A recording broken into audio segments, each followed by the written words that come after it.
Hello friends, നമുക്കിന്നൊരു മത്തങ്ങ എരിശ്ശേരി ഉണ്ടാക്കിയാലോ.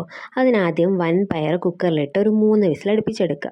അത് മാറ്റി വെച്ചതിന് ശേഷം നമുക്ക് അരിഞ്ഞു വെച്ചിരിക്കുന്ന മത്തങ്ങ വേവിച്ചെടുക്കാം. അതിന് സ്വല്പം വെള്ളവും കുറച്ച് ഉപ്പും ഇട്ട് ഒരു 2 വിസിൽ അടുപ്പിച്ചെടുക്കുക. പിന്നെ അതിന് വേണ്ടിയിട്ടുള്ള അരപ്പാണ് തയ്യാറാക്കേണ്ടത്. അതിന് തേങ്ങ 1 കപ്പ്, സ്വല്പം മഞ്ഞൾപ്പൊടി, നിങ്ങളുടെ എരിവിനനുസരിച്ച് അത്രയും മുളക് പൊടി കുറച്ചിട്ടാൽ മതി. നിങ്ങൾക്ക് വേണമെങ്കിൽ കറിയിൽ പച്ചമുളകും ആഡ് ചെയ്യാം.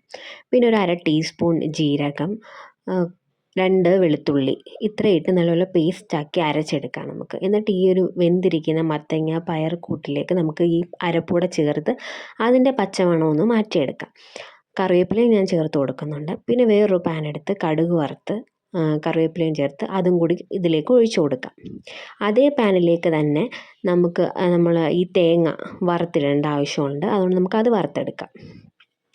നമ്മൾ ഈ വറക്കുന്ന തേങ്ങയും കൂടിയിട്ട് തിളപ്പിക്കേണ്ട ആവശ്യമില്ല. കടുക് വറുപ്പിട്ട് അത് ആ കറി ഒന്ന് തിളപ്പിച്ചതിന് ശേഷം നമുക്ക് ഗ്യാസ് ഓഫ് ചെയ്യാവുന്നതാണ്. പിന്നെ ഈ ഒരു നമ്മുടെ തേങ്ങ അത് നല്ലൊരു ബ്രൗൺ കളറാകുമ്പോൾ അതും കൂടി ഇട്ട് കറി ഒന്ന് മിക്സ് ചെയ്തെടുത്താൽ മാത്രം മതി. ഇപ്പോൾ നമ്മുടെ കറി ഇവിടെ റെഡി ആയിട്ടുണ്ട്. നിങ്ങളെല്ലാവരും ട്രൈ ചെയ്ത് നോക്കണേ. Thanks for watching.